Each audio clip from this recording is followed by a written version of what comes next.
Hello po. Pang lesson 3 na po tayo para po sa ating Beginning Your New Life, Volume 1, no? Ang topic po natin is listening to God. Ang key verse po ay makikita sa Luke chapter 11 verse 28. Ganito po pagkasabi, "Blessed rather are those who hear the word of God and obey them." Minsan kasi ang pananalangin natin, iniisip natin na tayo lang po ang nagsasalita. But in this sense, hindi lang po tayo ang nagsasalita, kundi tayo din po ay nakikinig mula sa Diyos. Kaya pag-aaralan po natin kung paano po natin ito gagawin. Welcome po sa Lesson 3, Listening to God o Pakikinig sa Diyos. Sabi po ng Luke chapter 11 verse 28, "Blessed rather are those who hear the word of God and obey it." Mapalad ang mga taong nakikinig sa salita ng Panginoon at sinusunod ito. Sana po ay nabasa din natin yung natirang mga nung nakaraang linggo, itong mga verses no, nabanggit doon sa nakaraan. At within this week po ay basahin din po natin ito, no? Itong mga scripture na ito. Paano ba makinig sa Diyos? So you have begun your journey of knowing God and knowing in your relationship with Him. For any relationship to grow, there must be two basic elements. Ano po yun? Yung tinatawag na time at yung communication. Napakahalaga po ng panahon at komunikasyon sa bawat relasyon. Kung sa mag-shoota o sa mag-boyfriend, mag-girlfriend, napakahalaga ang panahon at komunikasyon. Gayon din po sa ating relasyon sa Panginoon. So kailangan nating magbigay pansin at panahon sa ating pong pakikipag-usap sa Panginoon, no? Hindi po basta lang relasyon, no? Hindi lang basta simba. Hanggang Friday lang o hanggang Sunday lang ang ating relasyon ay madidevelop. Kung maaari nga, sana is araw-araw talaga ating makakausap siya at makita o at madama ang kanyang presensya. So tinatawag natin itong personal time na ito na kasama ang Diyos is as the listening room time. Ito yung panahon na tayo'y nakikinig sa Kanya. So a meaningful communication must be two-way experience. Ito po yung talking and listening or speaking and listening. Kailangan po tayong makinig sa Diyos at the same time, kailangan din po na tayo'y kumausap o makipag-usap sa Kanya. Pero ngayon po ay una nating pag-uusapan, paano ba tayo makikinig sa Diyos? Gusto ng Panginoon na kausapin natin siya tulad ng ang isang anak ay nakikipag-usap sa kanyang ama. Yun po ang relationship na gustong iparating ng Panginoon sa atin. So sa anong paraan po ang Diyos nakikipag-usap sa atin? God speaks to you or to us through the Bible. Nakipag-usap ang Panginoon sa atin sa pamamagitan po ng Biblia. Ano po ba ang Biblia? Biblia po ay mula po sa Greek word na Biblos, which means book of books or the library of books. Ang Biblia po ay hindi lang po yan isang libro. Ito po ay may 66 books. Ang 39 nito ay nasa Old Testament at ang 27 nito ay nasa New Testament. Ginamit ng Diyos ang iba't ibang mga tao sa loob po ng 1,500 years, no? Na meron pong year dito na sinulat, 1,400 BC to 90 AD.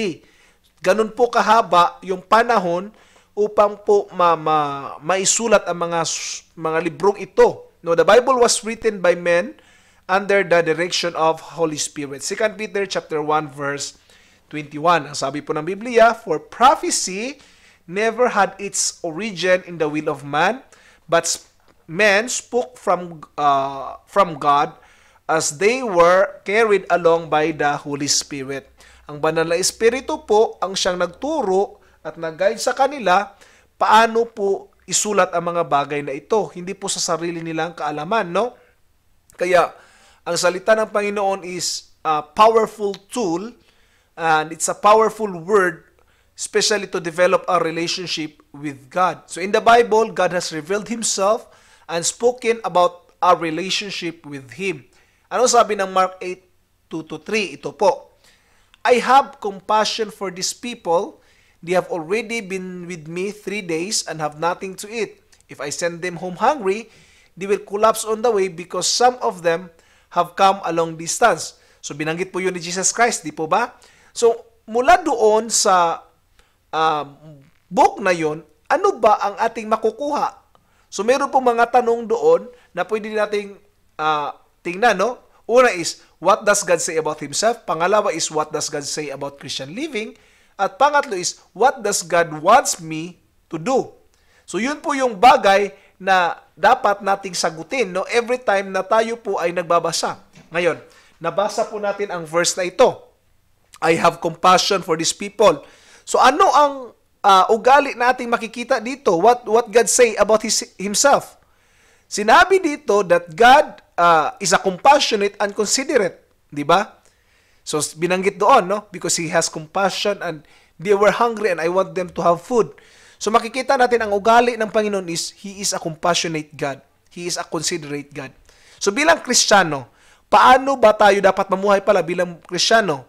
So from the same verse, you may hear God teaching you to be compassionate and considerate towards the needy people around you. So binanggit po sa atin na bilang isang Kristiyano, dapat mamuhay tayo na may awa din, no? Now, practical tayo. Dito yung sa pangatlo. Paano ba natin i-apply ang bagay na ito? So bilang isang Kristiyano, practical application. Ano bang gusto ng Diyos na gawin mo? So mula dito sa verse na ito, para ba sinasabi ng Diyos, o yung kapitbahay mo na byudo o byuda, ay bigyan mo ng pagkain kasi yung mga anak niya nagugutom na. O so mamaya-maya, magluluto ka na at bibigyan mo sila. That is how do we respond to the Word of God. No, application. Paano ba natin i-apply yung word na ito? Ano ba ang gagawin mo? Within 24 hours. Yun po. What God wants me to do within 24 hours. No, yun po yung tandaan ninyo. When you hear the Word of God, God is telling you to do something within 24 hours. Hindi po 3 araw, makakalimutan nyo po. Within that 24 hours, ano ba ang gustong ipagawa ng Diyos para sa iyo? So a prayer for listening to God, I hope we will have this prayer, no? Now this time, can you please bow your head and follow after me? Sabihin natin, Lord, open the eyes of my heart that I may see you because I want to know you. And open the ears of my heart that I may hear you because I want to obey you. Kung tapos na po kayo manalangin sa simple prayer na ito, it's time for you to let the Lord move upon your heart and continue to have this application in your life. Now, another point. God speaks to you in your heart. So una po sa Biblia, tama po ba? Pangalawa is through your heart. Maaring magtataka ka, how can I know when God speaks to me? Most of the time, God does not speak in audible voice. When God speaks to you, He usually speaks inside your heart because He is living there as the Holy Spirit. Ano sabi ng 1 John? We know that we live in Him and He in us because He has given us His Spirit. It's the Spirit of God talking to us in our spirit, no? Siya ay nananahan sa atin. Ang mama ko po ay nakakarinig ng audible voice. Ibig sabihin, naririnig niya talaga. But for me personally, hindi po ako nakakarinig. But God can talk to me in my heart. This is the way. Through the Spirit of God, no?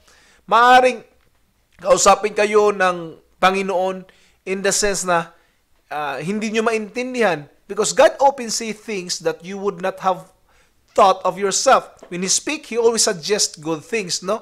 He never tells you to do anything bad. He never say anything to you that contradicts to the Bible. Hindi ka pagsasabihan ng Diyos ng mga bagay which is against doon sa salita ng Panginoon. It should be along with the Word of God. So God's voice within your heart will flow spontaneously in the light and gentle manners as a thought. Tingnan niyo po. Gentle manner as words, thought, idea, feeling, or an impression, or a vision. Example po, meron dito, no? He may speak to you about Himself, about you, or about others. You may hear Him telling you, I love you, son. Mahal kita. Or, maring mafe-feel mo sa iyong puso is, you will be flooding with joy, punong-puno ka ng pag-ibig, yung puso mo ay parang napupuno, or di kaya, may the Lord give you an assurance of saying, do not let your heart be troubled. Trust in me. No? Marinig mo yung peace. Maramdaman mo yung peace ng Panginoon. Or maaari sabihin niya sa iyo, talk to John about me. No? Ililid ka ng Panginoon na kausapin yung tao na yon sa pamagitan ng kanyang mga salita and that would lead you towards the right direction. Paano ko nasasabing ito ay tama? Because it's also happened to my wife na one day, and even to me personally. Yung testimony lang ng wife ko, meron siya nakilalang isang babae, no? Umiiyak, probably nasa 17 years old or 18 yata, mga ganon. Sinabi niya, Miss, ano problema? Because Emily feels na parang gusto ng Panginoon na kausapin siya. No? So, umupo siya doon at sinabi, ilang taon ka na, Miss? Sinabi niya naman sa misis ko. Sinabi ng misis ko, ako 27 or 26 yata nung panahon niyon sa Emily. Ha? 26? Para kang 16 years old.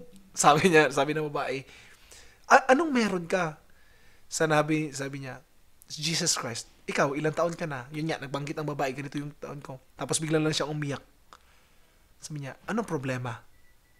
So nagbanggit siya, yung asawa ko ay ganito, problemado ako, yung anak namin walang pagkain, yung asawa ko nagpapadyak lang, ganito, ganyan. Sinabi niya, ang kailangan mo, si Jesus. Nung binanggit ni Emily yun, biglang umiyak yung babae. Sabi niya, yun nga siguro ang kulang sa amin kasi hindi kami naglilingkod. So in that sense, na naparating ni Emily yung love ng Panginoon because she's sensitive to the Spirit, she wants to listen to God. The same also with you, no? Maaring kausapin ka ng Panginoon sa araw na ito in the spirit, in the special way. So always be sensitive to God. So while God speaks to you primarily through the written word, the Bible, He also speaks to you through circumstances, people, and even dreams. So, kakausapin tayo ng Panginoon, maging sa circumstansya, people, and even dreams. So, God speaks to you in your heart. Another. So, how do we listen to us, or how God speaks to us in our heart? Then, paano tayo naman magre-respond? Always listen in silence. So, a good practice of seeking to hear God is to listen in silence. Just close your eyes, tapos be silent, then concentrate inwardly, then hayaan mo lang na mag-overflow ang message ng Panginoon. If you want, have a music if you want, no? But the good thing is silence. In that way, God can speak His message to you. Another point is confirm God's voice. Paano i-confirm? Then kausapin po ninyo yung pastor ninyo, ako po, o di kaya ang inyong leader, kung mula ba sa Diyos yung narinig ninyo na boses, o yung mula ba sa Diyos yung conviction na ibinigay sa inyo ng Panginoon. Napakahalaga po na i-confirm natin, no? Kung beginner po kayo sa pakikinig sa Diyos, this is the time for you to ask, inquire, paano ba makipag-usap ang Panginoon? Ask your zone supervisor, or ask your leaders, or ask your pastor. Ako, pwede niyo po akong tanongin, no? Another point is, don't be discouraged. Kung hindi po kayo nakarinig, no, at talagang parang sa palagay mo, hindi naman yata ako kinakausap ng Lord, huwag po kayong ma-discourage. Just keep giving yourself to listening to Him. And as you learn to listen to God's voice more and more, you will grow to know how to recognize His voice more easily and more quickly. Alam ko po, hindi po mahirap ang makinig sa Diyos. Sa una po yan, unang pagkakataon, mahirap. Pangalawa, medyo pwede na. Pangatlo, lalo po tayo maging expert. And later on, we can listen to God any moment of the day. Kahit papunta pa lang tayo sa paghiga, God can talk to us in any moment. So ano po ang gagawin natin within this week? Patuloy po tayo mag-memorize, no? Luke 11:28, i-memorize po natin sa linggong ito. Tapos i-review natin yung sa araw-araw, yung mga verses na na-memorize na natin. No? Yung 2 weeks na minimorize natin. Then patuloy po tayo magbabasa sa Book of Mark, no? Doon sa ginamit yung listening room time guide natin. Then set aside a definite time and place each day. Spend your time with God.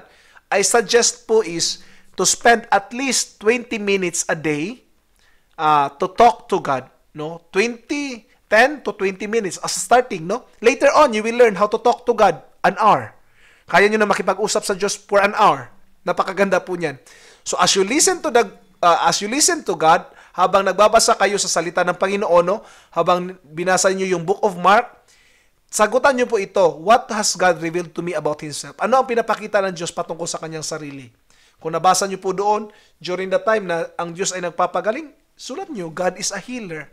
and he take cares for me. Another point, what has God taught me about Christian living? O bilang isang Kristiyano, ano ang tinuturo nito sa iyo? Dapat pala bilang isang maging Kristiyano, hindi ako dapat manahan sa kaisipang ako'y may karamdaman bagkus ako'y pinagaling na. Sa pangatlo, what does God want me to do? Then, siguro, gusto ng Panginoon sa iyo na dapat kumain ako ng tamang pagkain, nutritious food, dapat magluto ako ngayon ng gulay. So, ang mga bagay po na ito is dapat nating gawin. In that sense, we will be living our life completely listening to God, completely dedicated to the Lord. I hope po meron kayong nakuha sa ating lesson ngayon, sa lesson 3, no? Listening to God. God bless po at pagpalain kayo ng Panginoon.